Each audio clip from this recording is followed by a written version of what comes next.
and welcome to Lilybug's Library, and my name's Linda. So today we're going to talk a little bit about what I've been reading over the past week or so. So I managed to finish 4 books, and so the first one was What We Find, which was the first in the Sullivan Cross series. I confess I knew that Sullivan's Crossing was a series or had been a series. And I actually didn't know it was based on a book, but I have never watched the series. And then when I went looking for it, it was actually on Crave. So if you're looking for it, that's where it is, at least in Canada. But I don't have Crave, so still haven't seen the series. But I did read the book, and the first one was really good. It's by Robin Carr, and it was the first thing I'd read of hers, but really enjoyed it. It was about this woman named Maggie, and she is a doctor, a neurosurgeon, and she's under a lot of pressure. And then she was with this guy who was kind of a jerk, and he didn't want children, and she ended up getting pregnant and then losing the baby. And then he really wasn't very sympathetic and couldn't deal with her emotions, and so he left. And then she has a lawsuit that is coming up from a patient that she had lost, and she was just overwhelmed. Like she had a lot that was happening all at once. So she did what most people do when there's too much happening. You retreat to home. So she went to her father's place, and her father Sully had it's a campground kind of up in the mountains and things. So she went there and stayed with him and tried to get everything together. And while she's there, she meets a guy, and it's all about her kind of coming to grips with who she is and what she really wants out of life. And then the man that she meets and what his past is and how the two of them kind of get together. So really interesting, really good.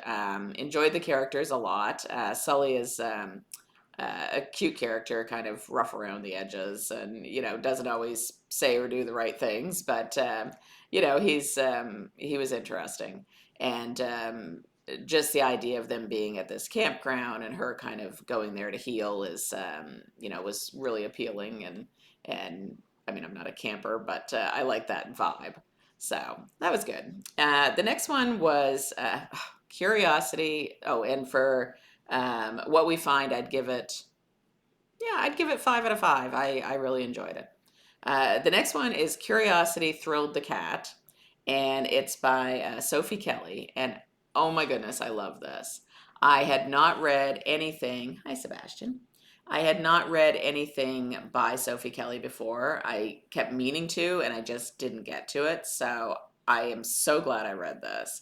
And I really wish I could just sit and read all of her books now. So it's like, so I can catch up, but it'll take a while. But it was really good. It was about, it's called First in the Magical Cats Mysteries. And so it's about this woman, Kathleen, and she's got 2 cats. She has Owen and Hercules. And she doesn't, she thinks she's going crazy because, oops, they're doing kind of disappearing acts at times and getting out when she thinks she's left them in the house, and all of these things. But I really like the whimsical nature of the story and the fact that like she talks to these cats, and she, they really seem to be helping her when someone's murdered and she's, solving the murder. And she owns, she's working in this library, trying to kind of restore it and update it. So I don't know. She's living my best life, working in a library and talking to her cats. I don't know. Maybe that's where I am.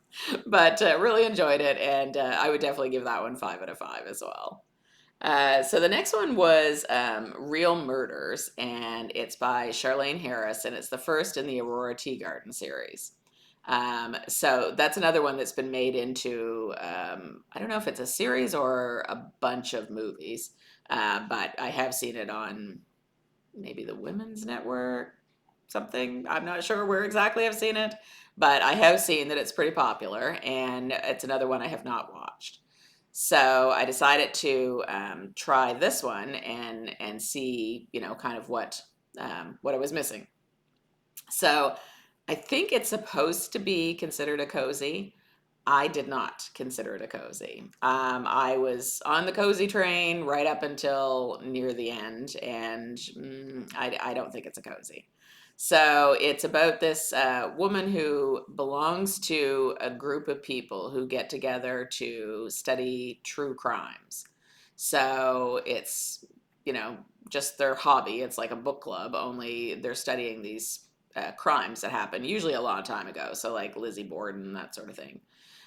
So one day they get together and she comes in. I'm just trying to think of her. Oh, Aurora Teagarden, of course, her name. So she comes into the hall where they have these meetings, and she can see that the coffee's already put on, and the person who normally gets everything set up, it's all done, but she doesn't see her anywhere. And so she finds that a little weird, and then everybody, gathers into the room to get ready for, them to listen to Aurora talk about this murder. And the woman's still not there. So Aurora goes looking for her and finds her. And the woman is dead, but even more strange is the fact that the way that they positioned her and everything that's been done is representative of the crime that they're going to be talking about that evening, which makes it appear as though it's one of the people in the club who has done this. And so it goes on from there. But the subject matter I found was a little, well, not cozy. I mean, it wasn't very graphic or anything until near the end, and then I found it was a little more than I really wanted. So certainly if those are the things that you normally would read, like, hard hitting murder mysteries and things, then you would probably find it almost too light for you. So it's somewhere between that and a cozy. But anyway, I thought it was interesting. Would I read another one of hers? I mean, this was the first one. Maybe they get cozier. I don't know. So I might skip ahead and try like a later one. But this one I was not that crazy about. So the story itself was interesting, but like I said, just a little too heavy for me.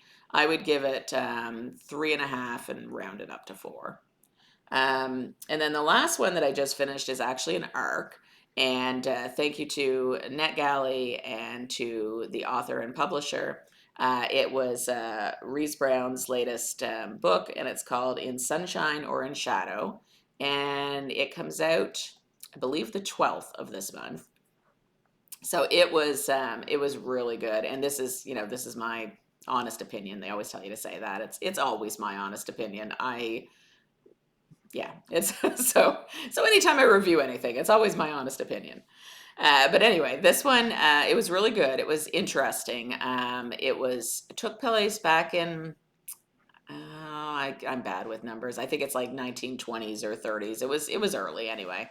And Molly is the main character, and she's got 2 children. She's getting ready to have a third. Her husband is the homicide detective in the Catskills, I believe, and somewhere in New York.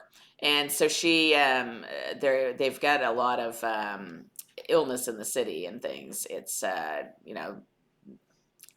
can't remember for the life of me what the illness is. Dysentery, plague. I don't know. It's something that they normally had back in the 20s and 30s anyway. So whatever it was, they needed to get Molly and her kids out of the city because they didn't know at the time how it was transmitted. They didn't know what was going on, so they wanted her out.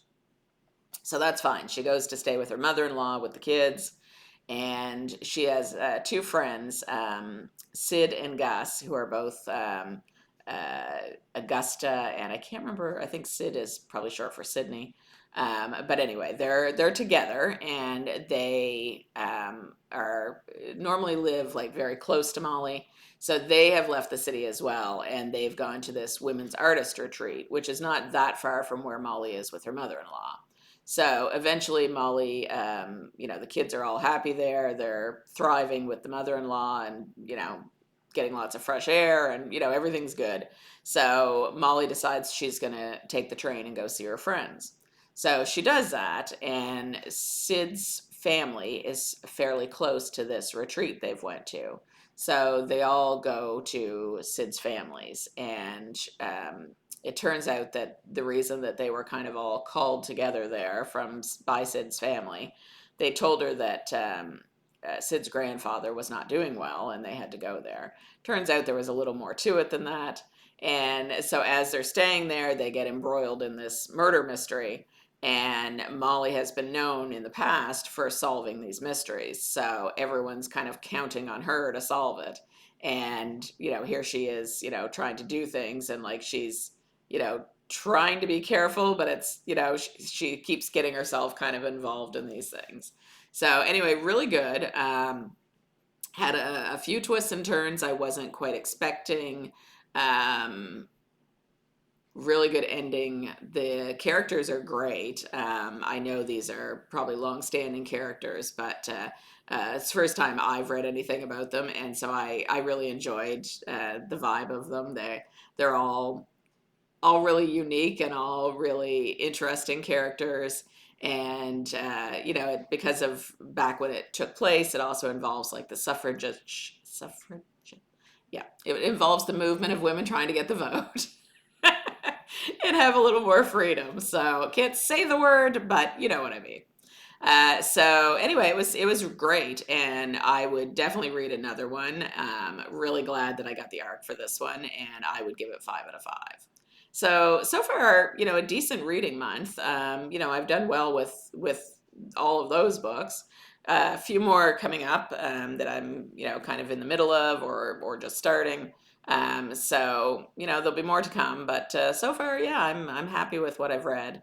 I know a couple of those I don't think made it on my TBR, but that's okay. TBR is a suggestion. That's all it is. It's just a suggestion.